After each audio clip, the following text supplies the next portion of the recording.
상가 임차인이 상위법자. 상위법은 상가 건물 임대차 보호법의 준말이죠. 상가 건물 임대차 상위법, 상가 건물 임대차 보호법상, 상위법상 보호 대상 임차인이 되려면, 인이 되려면 어떠한 요건을 갖춰야 되는가? 되려면 기본적으로 어떻게 하냐면 이 상위법상 대항 요건을 갖춰야죠. 대항 요건은 주택임대차법상, 주입법상 대항 요건은 주민등록과 주택인도. 다른 말로 하면 전입신고와 주택인도죠. 이거는 주택이 아니라 상가이기 때문에 상가건물 임대차법의 상가 임차인은 상위법상 보호를 받으려면 대항 요건이 사업자 등록. 사업자는 세무서 사업자를 말하는 거죠. 사업자 등록 플러스 이건 건물인도죠. 주택 같은 경우는 주민등록과 주택인도라고 하는데 이거는 건물인도라고 하죠. 인도. 이 두 개의 요건을 갖춘 예를 들어서 이게 1월 10일 날 갖췄고 이것도 1월 10일 날 갖췄다 그러면 1월 11일 오전 0시에 대항력이 생기는 거죠. 그래서 우리가 이 대항력 측면에서 바라보고 하나는 무선변제권에서 생각해 볼 수 있죠. 대항력과 두 번째는 우선변제권에 대해서 살펴볼 수 있어. 즉 다른 말로 맞다면 이제 일자부 우선변제권.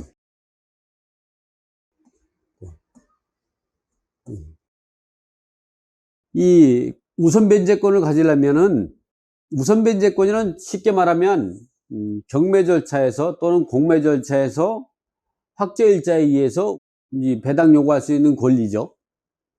또 소액임차에서 최우선 변제 받을 수 있는 사람이죠. 이런 사람들은 이 환산보증금 범위 내에 있어야 한다. 환산보증금 범위 내에 있는 임차인이어야 된다. 이 환산보증금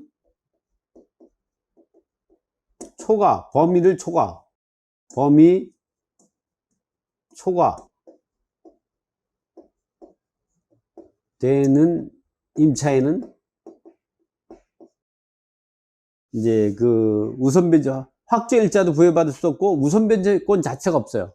그래서 경매나 공매 절차에서 배당 요구할 수 있는 우선변제권이 없는 거죠. 당연히 최우선 변제권도 없고 확정일자 우선 변제권도 없게 되는 거죠.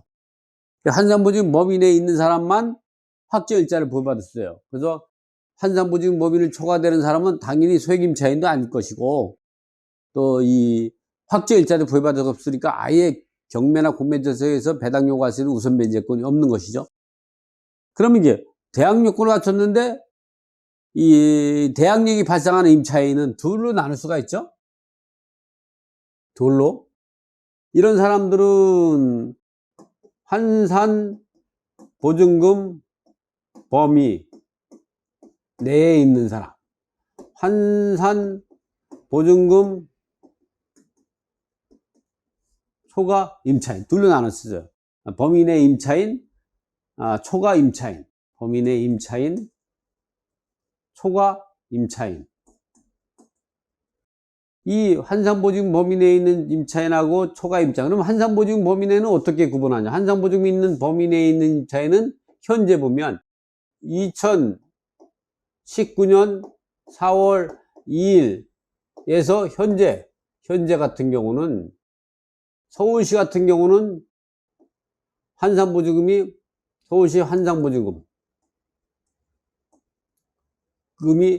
9억 원 이하죠. 이 한상보증금이라는 거는, 요 한상보증금은 뭘 말하냐? 보증금 플러스 보증금 플러스 월세 곱하기 100으로 계산해서, 보증금이 5천이다. 그리고 월세가 100이다. 100만 원이다. 그러면 보증금 1억에다가 그 월세 100에 곱하기 100이면 2억이 되는 거, 한산보증금 이렇게 계산한 거죠. 그러면 서울시에 또 어디가 있느냐 하면은 과밀억제권이죠. 과밀억제권 같은 경우는 이제 과밀억제권, 두 번째는 과밀억제권역에는 얼마냐면은 6억 9천만 원. 6억 9천만 원 이하. 6억 9천이죠. 또 세 번째는 그 광역시 같은 경우는 5억 4천만 원 이하죠. 4천만 원 이하. 그 밖의 지역, 그 밖의 지역은 3억 7천만 원이지. 3억 7천 이하. 이것이 환산보증금을 갖고 따진다. 환산보증금. 이게 환산보증금이 이렇다는 거예요. 월세 플러스, 보증금 플러스 월세 곱하기 100이 되는 거죠. 우리가 주택임대차 같은 경우는 소액임차인이라든가 학계일자를 계산할 때에는 보증금만 갖고 해야지 월세를 계산하지 않아요. 상가임차인 같은 경우는 이렇게 보증금 플러스 월세 곱하기 100으로 해서 계산하게 된다.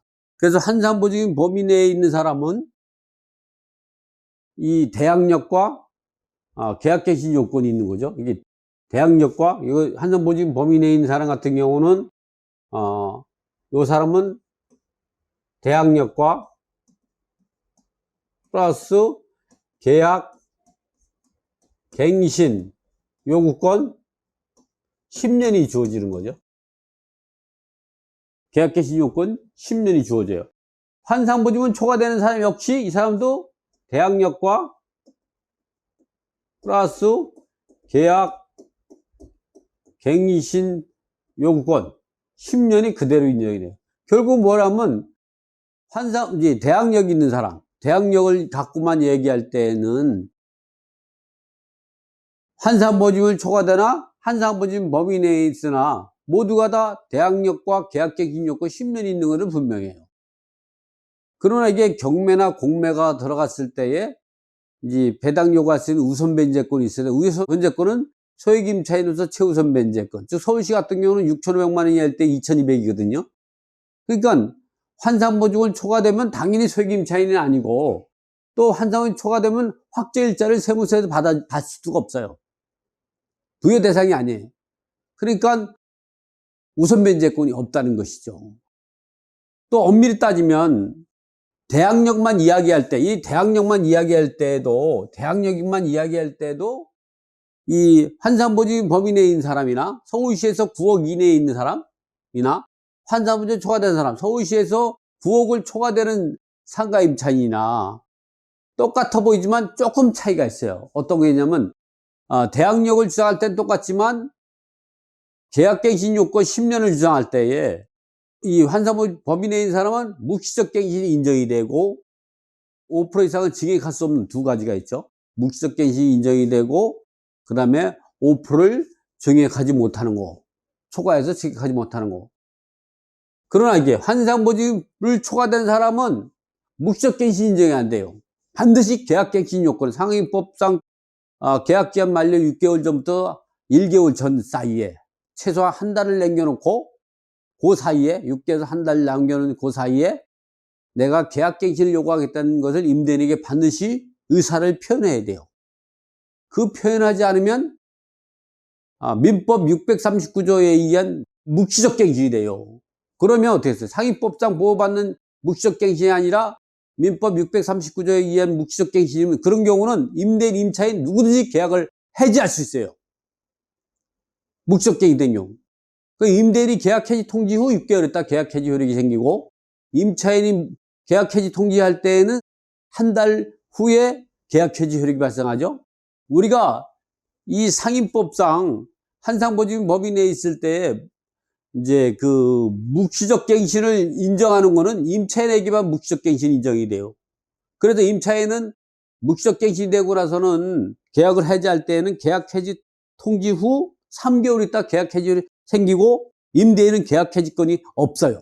이런 게 차이가 있는 거죠. 이런 차이가 세세하게 있지만 큰 틀에서 볼 때에는, 대항력 측면에서 볼 때는 한상보증이 초과되나 법인에 있으나 크게 차이가 없어. 다 낙찰자에게 대항력을 주장할 수도 있고 계약 개시 요건 10년을 주장할 수 있는 데는 그다지 크게 차이 없어요. 그들 간에는 뭐 묵시적 갱신 인정이 되냐 인정되지 않느냐 뭐 그런 차이가 있고, 이 보증을 증액할 때 5% 범위 내에 있냐 5% 초과해서 증액할 수 있냐 이런 거는 차이가 있을지 모르지만, 큰 틀에서는 대항력과 계약 개시 요건을 주장할 수 있는. 그런데 경매나 공매가 들어갔을 때는 우선 변제권을 주장할 수 있는, 즉 확정일자를 부여받을 수 없어서 아예 배당 요구할 수 있는 우선 변제권이 없어요.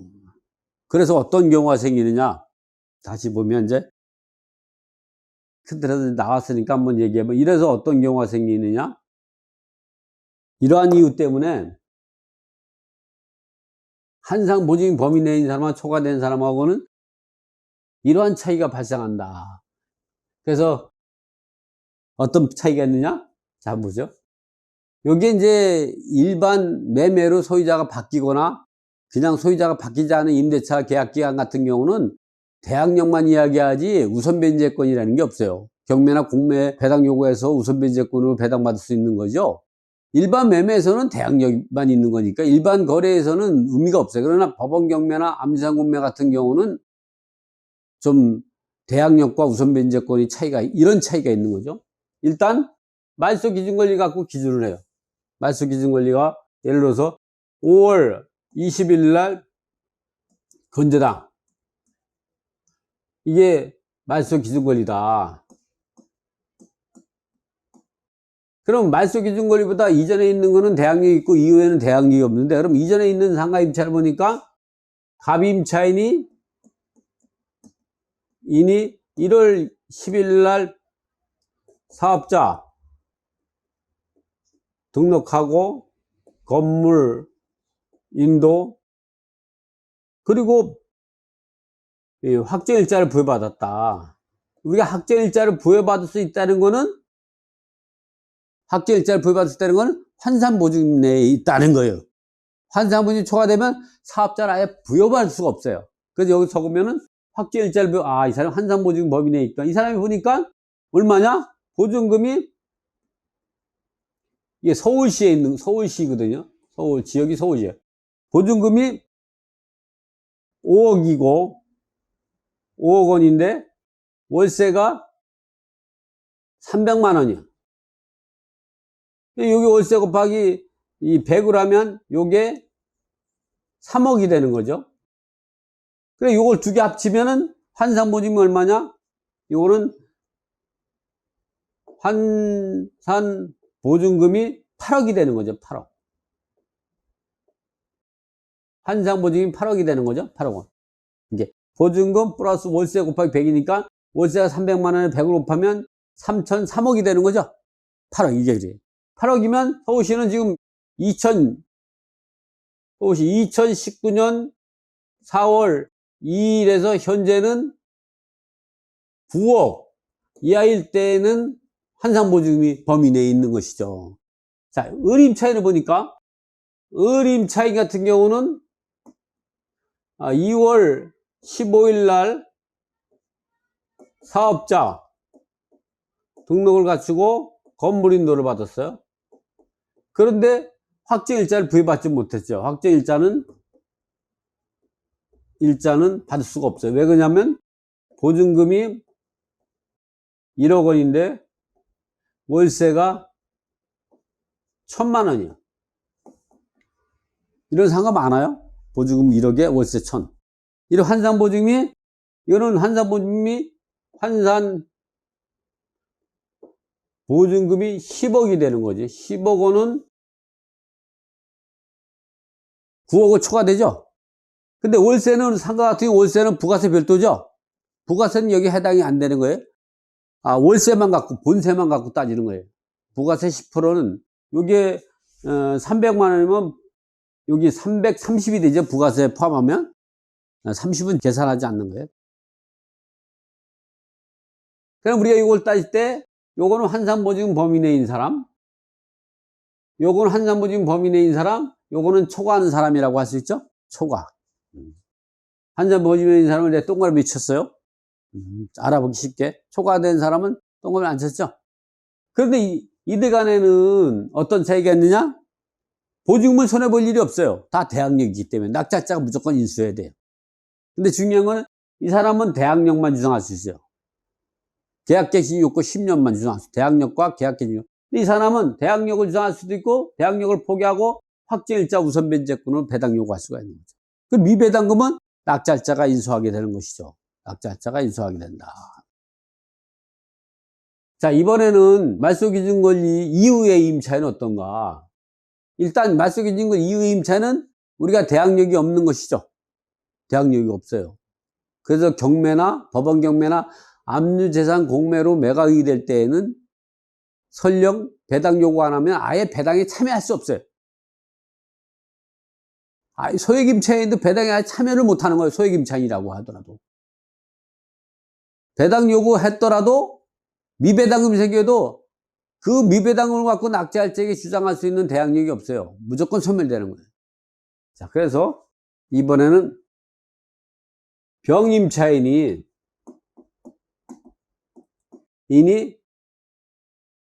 7월 15일 날 사업자 등록하고 건물인도를 받았다. 근데 이 사람은 확정일자를 못 받았다. 그러니까 확정일자를 못 받았다는 거는 우리가 쉽게 생각하면 이건 환산보증이 초과된다 이렇게 생각하시면 돼. 그 사람은 왜 환산보증이 초과되는가 계산해봤더니 이 사람은 보증금은 3억이야. 월세가 600만원. 650만원.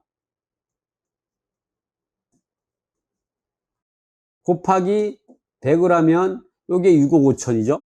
6억 5천하고 요거 하고 그러면 이제 요게 6억 5천이 되니까 5천만 원이 되니까 전부 환산보증이 몸이 환산보증 약자로 환산보증금이 9억 5천만 원이 되는 거죠. 그러면 9억을 초과되잖아요. 이 사람은 대항력만 있고 이제 우선변제권 확정일자를 부여받을 수 없어 우선변제권이 없고 당연히 뭐 환산보증이 초과되니까 소액임차인이 될 수가 없죠. 환산보증이 6억 이제 6,500만 원 이하일 때 주택 상가 건물가액에 2분의 1 보면서 최우선변제 2,200을 받을 수가 있는데 9억을 초과되면 소액임차인이 아예 될 수가 없죠. 배당 요구가 쓰는 우선변제권이 없는 거죠. 근데 이 사람이 말소기준걸 이유라 대항력이 없어요. 대항력도 없고 이 배당 요구할 수 있는 우선변제권도 없어. 최우선변제도 받을 수 없고 또 환산보증이 초과되기 때문에 확정일자 부여받을 수가 없으니까 배당에 참여할 수 없고 이 사람은 어떻게 해? 채무자가 이도령이야. 그럼 이 사람은 이도령에게만 청구할 수 있는 채권이 일반 채권에 불과해요. 배당 요구할 수 없어요. 보증금 3억 원은 낙찰자 즉 매수인이죠. 매수인에게 청구할 수 있는 권리가 없고 채무자에게만 청구할 수가 있죠. 결국 뭐냐, 경매나 공매가 들어가면 한 푼도 못 받고 쫓겨난다는 거예요. 근데 이 사람보다 3개월 늦게 대항력권을 갖춘 정임차인을 보자고요. 정임차인 같은 경우는 이제 10월 20일 날, 그러니까 8, 9, 10, 3개월 늦게 대항력권을 갖춰서 사업자와 인도를 갖추고 확정일자를 받았어요. 확정일자를 받을 수 있다는 건 환산보증 범위네. 환산보증이 얼마냐 보니까 보증금이 9억 원이고 월세가 0원이 0원. 이거는 전세로 살고 있다는 거죠. 전세로. 그 이 사람은 환산보증금이 환산이 9억 원이요. 환산보증금 범위 내에 있기 때문에 이 사람은 확정일자를 부여받을 수가 있었던 거지. 그럼 이 사람은 배당 하나도 못 받지만 이 사람보다 3개월 늦게 대학 요건을 가지고 계약서 확정일자 같은 사람은 배당 요구에서 확정일자 우선 면제권을 받을 수 있어요. 그래서 이럴 때에는 이 사람이 1등으로 배당받고 낙찰자는 이거를 인수, 그리고 2등으로 이 사람이 배당을 받고, 그리고 3등으로 이 사람이 배당을 받는다. 그러나 이 사람은 대항력이, 이 병과 정은 대항력이 없는데, 병은 배당 요구할 수 우선 면제권이어서 아예 한 푼도 못 받지만, 정은 확정일자 우선 면제권을 배당 요구하지만 미배당금 생겨도 대항력이기 때문에 소멸된다. 손해볼 수밖에 없다. 그래서 배당 요구할 수 있는 권리는 있다. 이런 얘기죠. 그러면 이들 간에 이렇게 가, 물, 병, 정, 그리고 근저당권이 대항력이 사라지는 시점이 언제냐? 이렇게 언제 성립되냐? 그 정확한 시기를 보면 이렇게 언제냐면 예를 들어서 12월 10일 날 낙찰자가 발생하고 잔금 납부가 대략적으로 뭐 한 45일쯤 되니까 1월 30일 2월 10일 날 그 다음 2월 10일 날 잔금 납부다. 그리고 나서 이 배당길이 있다.